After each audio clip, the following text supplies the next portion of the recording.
تو بعد میں یہ آیت نازل ہوتی ہے کہ ان لوگوں سے کہو کہ جو تجارتیں حاصل کرنے کے تم گئے ہو ان تمام تجارتوں سے بہتر کیا ہے، یہ اللہ تعالیٰ کی جسے کہتے ہیں کہ عبادت اور اللہ تعالیٰ کا واعظ اور خود جو ہے وہ نصیحت ہے جو رسول تمہیں بیان فرما رہے ہیں. اس میں ایک ٹرننگ آئی جس کی وجہ سے ہمارے یہاں کنفیوژن پیدا ہو گئی.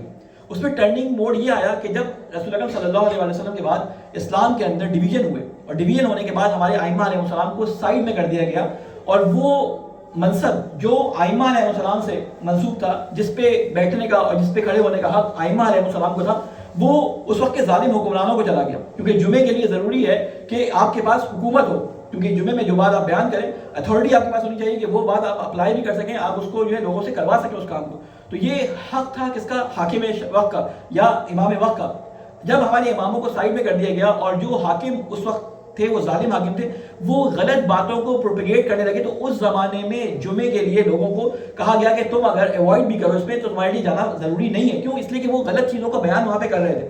صرف اس زمانے کے لیے جو تقیہ کی بنیاد پر کیا گیا، اس زمانے کے لیے جمعے پہ تھوڑا سا وہ کیا گیا کہ اس زمانے میں اگر نہ بھی جاؤ تو تمہارے اوپر اتنا افیکٹ نہیں پڑے گا. لیکن زمانہ اب بدل گیا. اس زمانے میں عزاداری بھی نہیں ہوتی تھی، اس زمانے میں لوگ رو بھی نہیں سکتے تھے، اس زمانے میں علی کا نام بھی نہیں لے سکتے، بلکہ حتیٰ علی اور اہل بیت کا نام اپنے بچوں کا رکھ بھی نہیں سکتے تھے. لیکن اب زمانہ تبدیل ہو گیا. آپ دھڑلے سے اپنے بچوں کے نام جو ہے ائمہ علیہ السلام کے ناموں پہ رکھتے ہیں، آپ دھڑلے سے مجلس ماتم کرتے ہیں. لیکن کیا وجہ ہے کہ وہ چیز جو عبادت اللہ کی تھی اس کے اوپر توجہ نہیں تھی. باقی باتوں میں آپ سارے کام کرتے ہیں، لیکن جمعے کی نماز پہ آتے کہتے ہیں مولانا وہ تو واجب ہی نہیں ہے، وہ تو ہم گھر پہ پڑھ لیں گے. بھائی سارے کام جب زمانہ بدل گیا حکم بھی بدل گیا. وہ زمانے کے لحاظ سے تھا.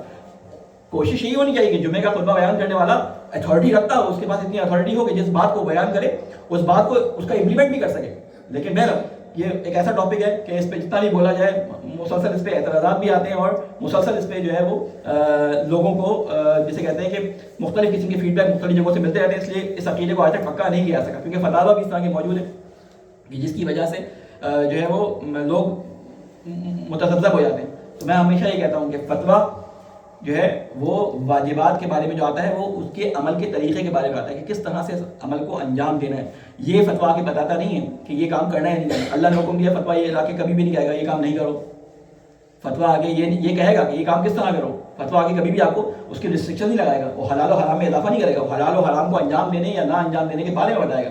تو اس لیے کچھ کام جو صحیح طور پہ قرآن مجید کے اندر جس کا ذکر آ چکا ہے ان پہ تو کم از کم آپ لوگ ایک دفعہ قرآن کے مطالعے کے بعد اپنے لیے کوئی نہ کوئی بنیادی عقیدہ جو ہے ہمیں بنانا چاہیے. تو اس کے بعد وہ فرماتے ہیں کہ دوسری چیز جو فرماتے ہیں نماز اول وقت کے بعد کہ آپ نماز جمعہ اور نماز عیدین کے بارے میں جو ہے وہ اپنی کنسلٹنسی جسے کہتے ہیں وہ قائم ہے، اس پہ آپ وقت پہ جائیں اور اس کو سنیں، ان کے خطبوں کو سنیں اور اس کے بعد اس کے مطابق اپنی زندگی کو گزارنے کی کوشش کریں. ایک اور چیز اس کے بعد وہ فرماتے ہیں، اس کی چوتھی چیز وہ بیان فرماتے ہیں کہ عمل بے مستحبات. کہتے ہیں کہ وہ انسان جو چاہتا ہے کہ اس کا تعلق اللہ تعالیٰ سے اور اس تعلق کو نبھانے کے لیے راستہ جو اللہ تعالیٰ کی طرف جاتا ہے اس کو تیزی سے طے کر سکے، اس کے لیے ضروری ہے، یہ سالک کی بات ہو رہی ہے، سالک کی بات، اس کے لیے ضروری ہے کہ وہ مستحبات کو اپنی زندگی میں اپنی عادت کا حصہ بنائے. مستحبات نمازوں سے متعلق ہے سب سے پہلے، یعنی وہ مستحب نمازیں جو نوافل کہلاتے ہیں، وہ مستحب نمازیں جو نمازیں فجر، ظہر، عصر، مغرب، عشاء کے بعد پڑھی جاتی ہیں، ان سے پہلے پڑھی جاتی ہیں، یا نماز شب، ان کے اوپر جو ہے وہ اپنے آپ کو پائبند رکھے. پائبند رکھنے سے مراد کیا ہے کہ اس میں بھی ایک چھوٹ دی گئی ہے کہ اگر کوئی شخص ساری نمازیں وہ 30 یعنی جتنی 17 رکعت نمازوں کے ساتھ جتنے بھی نوافل ہیں وہ سارے نہیں پڑھ سکتا، تو اس میں چھوٹ دی گئی ہے کہ عصر کے بعد عصر کے 4 نوافل اور مغرب کے 2 نوافل اگر وہ نہ پڑھے، اور عشاء کے بعد جو 2 نوافل ہوتے ہیں وہ نہ بھی پڑھے تو باقی نوافل پہ توجہ دے. یعنی ان کا پڑھنے کا اس کے پاس وقت نہیں ہوتا، لیکن باقی نوافل پہ وہ ضرور توجہ دے. اس کے بعد مستحبی روزوں کے بارے میں وہ بیان فرماتے ہیں کہ ایک چیز اس کا خیال رکھے کہ روزے جو اللہ تعالیٰ نے واجب کیے اس کے علاوہ انسان پورے سال میں جب اس کو موقع لگے اس کے بارے میں وہ جو روایات ہیں اس میں سے نکال کے وہ بیان کرتے ہیں کہ پہلی جو جسے کہتے ہیں کہ پہلا جو جمعہ ہوتا ہے اس جمعے کو روزہ مستحب ہے. انشاءاللہ اس کے بارے میں اگلی دفعہ اس کو بیان کروں گا، کیونکہ بعض دفعہ ہمارے لوگوں کو یہ نہیں پتا ہوتا کہ کون سا مہینہ چل رہا ہے.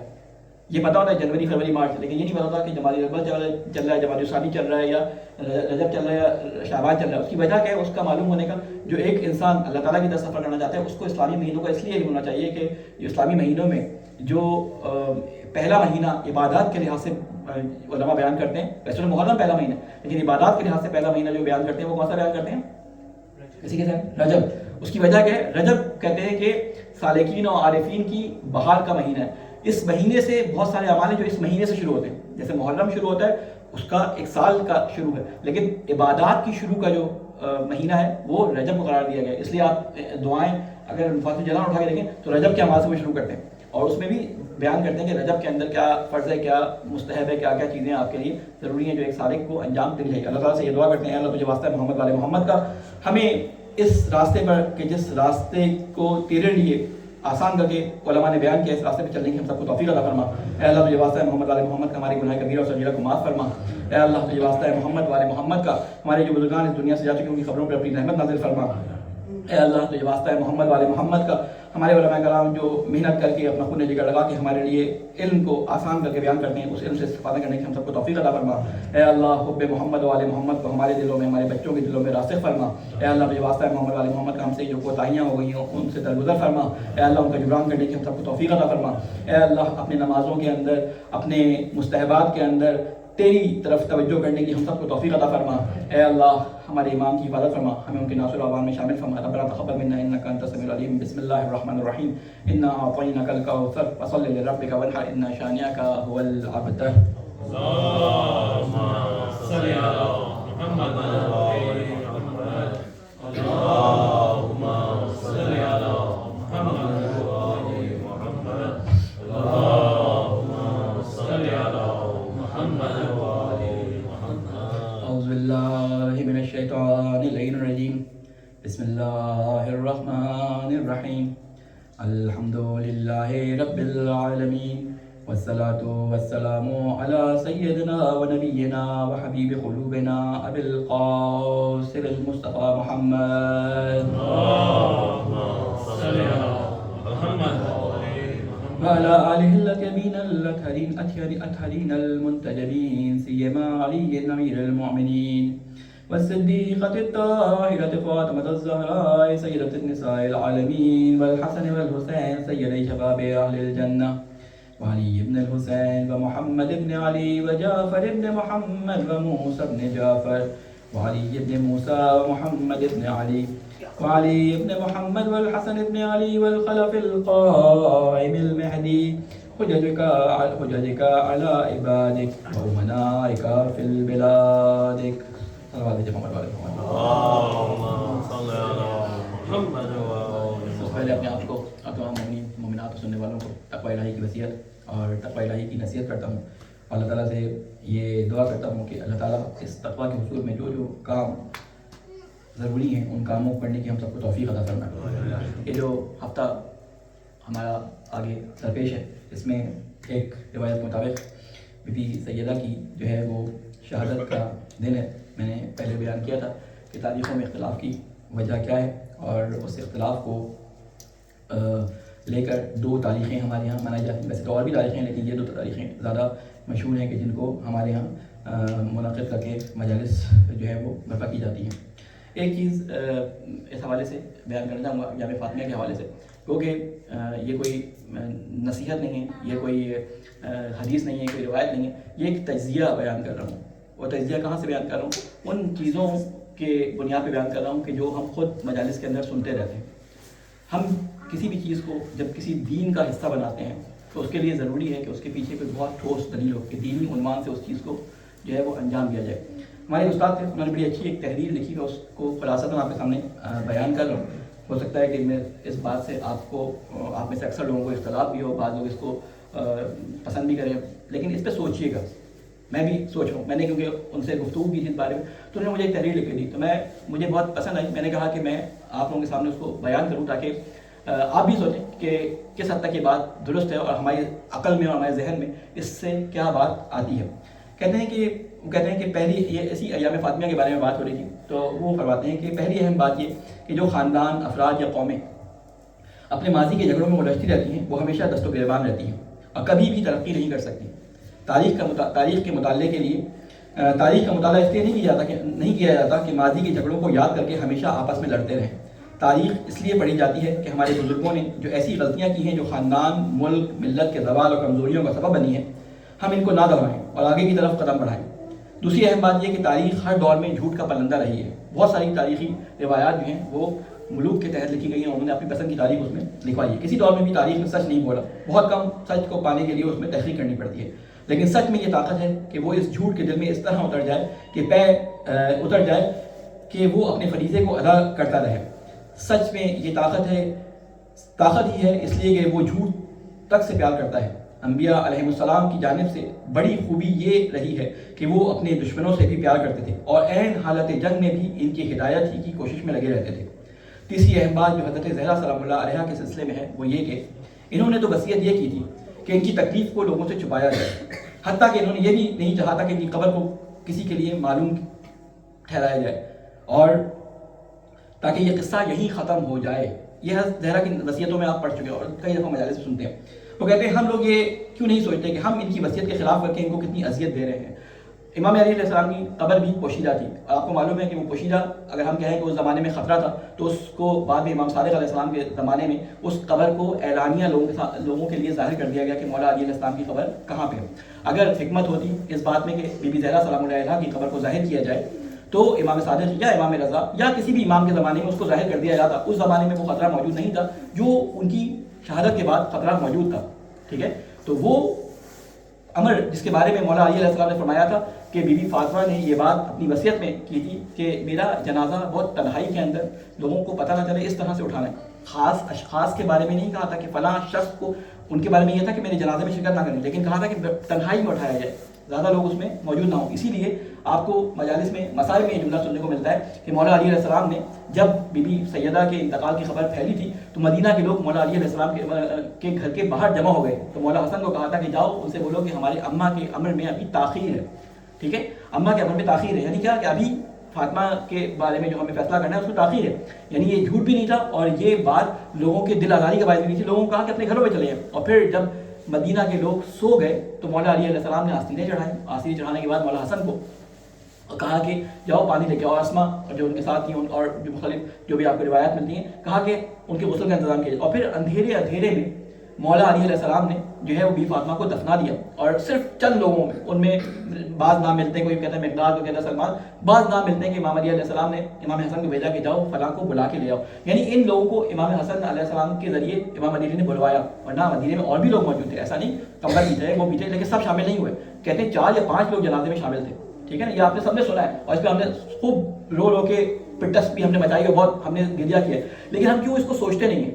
جب بی بی نے یہ کہا تھا اور مولا علی نے ان کی وصیت پہ عمل کیا تھا تو بعد میں اس کو کیوں اتنا زیادہ جو ہے پروپیگیٹ کیا ہے؟ کیوں؟ کیا اس زمانے میں اگر وہ بات اگر مخفی رکھنے کی تھی اور اس کو ائمہ علیہ السلام نے بعد میں ظاہر نہیں کیا، جیسے کہ بعض اسرار جو تھے ائمہ کے جو اصحاب ارشاد تھے ان کو معلوم تھے، لیکن بعد کے ائمہ نے جب حالات پیدا ہوئے تو انہوں نے لوگوں کو بتا دیا، تو اس عمل کو لوگوں کے بارے میں زیادہ جیسے کہتے ہیں گفتگو نہیں کی گئی۔ آپ کو اگر ائمہ علیہ السلام کی زندگی میں آپ اٹھائیں تو ان کی احادیث میں بھی فاطمہ کی فضائل کے بارے میں روایت ملے گی، لیکن ان کی شہادت کے بارے میں روایات ائمہ علیہ السلام کی احادیث سے بہت کم ملتی ہیں۔ آپ خود سے یعنی میں جو بات کر رہا ہوں میں یہ نہیں کہہ رہا کہ آپ سے کوئی نظریہ قائم کرنے کچھ کرنے، یہ عقیدے کا مسئلہ اگر ہے بھی تو اس کو سوچیں اور سمجھیں، ٹھیک ہے۔ تو وہ کہتے ہیں کہ ہم لوگ یہ کیوں نہیں چاہتے کہ ہم ان کی وصیت کے خلاف عمل کر کے ان کو کتنی اذیت دے رہے ہیں، اس نکات پر حوصلے کے ساتھ سوچیں اور ذرا غور و فکر سے کام لیں۔ جزاک اللہ خیرہ کثیرہ۔ یہ ایک چھوٹی سی تحریر تھی، اس پہ جو ہے آپ لوگ بھی سوچیے گا۔ میں یہ نہیں کہہ رہا کہ کیا ہو رہا ہے کیا نہیں ہو رہا، یہ سارے حالات آپ کے سامنے اور بہت سارے سوالات اس بارے میں اٹھنا شروع ہو گئے اور لوگ دست و گریبان اس بارے میں ہو گئے، خاندانوں میں ناراضگیاں اس بارے میں ہو گئی کہ ایام فاطمیہ چل رہا ہے، تم نے کیوں شادی کر لی اپنے گھر کے اندر؟ ایام فاطمیہ چل رہا ہے، کیوں تم نے اپنے گھر میں بچے کا عقیقہ کر لیا؟ ایام فاطمیہ چل رہا ہے، یعنی اب ہم نے وہ تعداد جو عاشورہ کے 10 دنوں کے لیے مخصوص تھی، ہم ان کو بڑھاتے پہلے 2 مہینہ 10 دن، پھر اس کے بعد ایام کاظمیہ، تو ایام فاطمیہ، تو ایام جسے کہتے ہیں کہ ابھی بہت سارے ایام آئیں گے، ایام فاطمیہ، مختلف ایام ہم نے منانے شروع کر دیے۔ ان ایام میں جس مقصد کو اصل ہدف بنانا تھا وہ تھی سیرت معصوم، اس معصوم کی سیرت کو بیان کرنا۔ ہم نے اس میں معصوم کی سیرت سے زیادہ لوگوں پہ نقطے چپکانا زیادہ شروع کر دیے۔ لوگوں کو نیچا دکھانا زیادہ شروع کر دیا، جس کی وجہ سے لوگ ہم سے کٹ کے دور ہوتے چلے گئے. بہرحال یہ ایک ایسا موضوع ہے کہ اس پہ اگر زیادہ بولا جائے تو اگلی دفعہ ہو سکتا ہے یہیں سے انڈے پتھر میرے اوپر جو ہے آنے شروع ہو جائے. صلوات محمد والے محمد.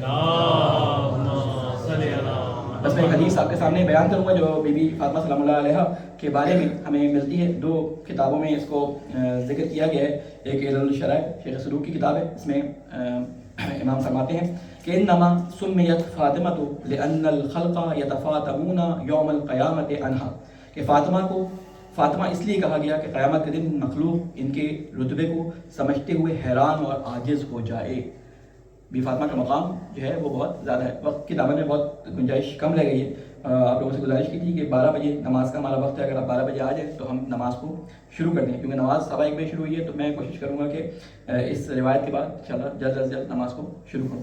روایت جو ہے وہ یہ بیان کرتی ہے کہ ابی ذر جو ہے وہ نقل کر رہے ہیں کہ میں نے ابو ذر سے روایت سنی، خدا ان پر رحم کرے. رأیت سلمان و بلالا یقبلان الی النبی، میں نے سلمان و بلال کو دیکھا کہ وہ نبی کی طرف آ رہے ہیں.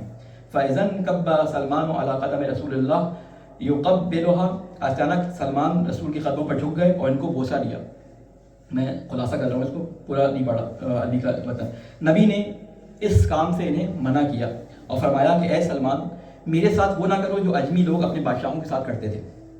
میں اللہ کے بندوں میں سے ایک بندہ ہوں، میں وہی کھاتا ہوں جو غلام کھاتے ہیں، اسی طرح بیٹھتا ہوں جیسے غلام بیٹھتے ہیں. سلمان نے کہا کہ اے میرے آقا، میں آپ کو خدا کا واسطہ دیتا ہوں، مجھے فاطمہ کی قیامت کے دن کی فضائل بتائیں. ٹھیک ہے.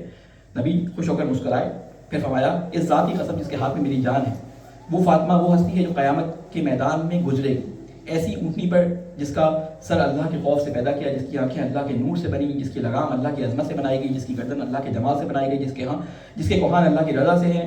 اور یہ باتیں وہ بیان کرتے کرتے فرمایا کہ وہ چلے گی تو تسبیح کرے گی اور تقدیس کرے گی. اس پر نور کا ہودج ہوگا. ہودج کہتے ہیں وہ ہماری جو اونٹ کے اوپر رکھی جاتی ہے. پھر فرماتے ہیں جس میں ایک انسی حور ہوگی بہت عظمت والی، وہ تینوں چیزوں سے بنائی گئی ہوگی. پہلا بہت خوشبودار مشک، خوشبودار عنبر اور سرخ زعفران جو آب حیات سے گوندی گئی ہوگی. یہ پوری صفات بیان کرتے کرتے کہتے ہیں کہ وہ قیامت کے میدان سے گزریں گی. پھر اللہ کی طرف سے ندا ہوگی، معاشر الخلائق غضوا ابصارکم ونکسوا رؤوسکم، اے مخلوق نگاہیں نیچے کر لو، سر نیچے کر لو. یہ فاطمہ ہیں جو محمد نبی صلی اللہ علیہ وآلہ وسلم کی بیٹی ہیں. زوجۃ علی امامکم، علی کی زوجہ جو تمہارے امام ہیں، ام الحسن والحسین، وہ جنت میں داخل ہو کر یہ آیات پڑھیں گی. فیوحی اللہ الیہا یا فاطمہ سلیمی اوتیکا. تو جب یہ آیات پڑھیں گی تو اللہ تعالیٰ فرمائے گا کہ اے فاطمہ مانگو، میں تمہیں وہ دوں گا جو تم مانگو گی. فتقول الہی انت المنی فوق المنی، وہ کہیں گی بے شک تو ہی سب سے بڑی میری آرزو ہے، بس میں چاہتی ہوں کہ میرے محبین اور میری اطرت کے محبین کو جہنم میں نہ ڈال. اللہ فرمائے گا میری عزت و جلال کی قسم میں تیرے محبوں اور تیری اطرت کے محبوں کو آگ میں عذاب نہیں دوں گا. یہ روایت ہمیں ملتی ہے. یہاں پر یہ روایت آپ نے اس کا ایک جملہ تو سنا ہوگا، ایک جو میں نے ابھی میں پڑھا، یہ جملہ آپ نے یقیناً سنا ہوگا. یعنی بی فاطمہ کا مقام ایسا ہے کہ قیامت کے دن کوئی اس مقام سے گزر کر کراس کر کے جو ہے وہ جنت کی طرف نہیں جا سکتا. لیکن یہاں پہ جو جملہ اللہ تعالیٰ کے رسول نے بیان کیا کہ قیامت کے دن اللہ تعالیٰ جو ہے وہ بی فاطمہ کی اس دعا کو کہ میرے محبین کو جو ہے جہنم کے عذاب سے نجات عطا فرما، اس جملے کو سمجھنے کی ضرورت ہے کہ محب سے مراد شیعہ سے مراد ہے کیا. اس کے بارے میں انشاءاللہ اللہ تعالیٰ نے توفیق دی تو بتاؤں گا کہ جو تعریف خود مولا نے شیعہ کی اور محب کی بیان فرمائی ہے، میں چاہوں گا کہ ہم سب اس کو ایک دفعہ پڑھیں اور اپنے ذہنوں میں جو ہمارے ذہنوں میں تاریخ ہے اس کے ساتھ اس کی تصحیح کر لیں. اللہ تعالیٰ سے یہ دعا ہے کہ اللہ تعالیٰ جو واسطہ ہے محمد والے محمد کا قیامت میں جناب رسول اکرم صلی اللہ علیہ وسلم اور علی علیہ السلام و بی فاطمہ سلام علیہ کی شفاعت سے ہمیں بہرامند فرما. اے اللہ جو واسطہ ہے محمد والے محمد کا جنہوں نے بی فاطمہ پہ ظلم کیا، اے اللہ ان پہ اپنا عذاب نازل فرما. اے اللہ جو واسطہ ہے محمد والے محمد کا ہمارے گناہ کبیرہ اور صغیرہ کو معاف فرما. جو ہمارے بزرگان اس دنیا سے جا چکے ان کی قبروں پر اپنی رحمت نازل فرما. اے اللہ جو واسطہ ہے محمد والے محمد کا ہمارے جو مظلومین دنیا بھر میں جہاں جہاں ظلم کا شکار ہیں اس ظلم سے ان کو نجات عطا فرما. اے اللہ تجھے واسطہ ہے محمد والے محمد کا ہمارے امام کی حفاظت فرما اور ہمیں ان کے ناصر و عوام میں شامل فرما. ربنا تقبل منا انک انت السمیع العلیم برحمتک یا ارحم الراحمین. بسم اللہ الرحمن الرحیم. انا اعطیناک الکوثر فصل لربک وانحر ان شانئک هو الابتر.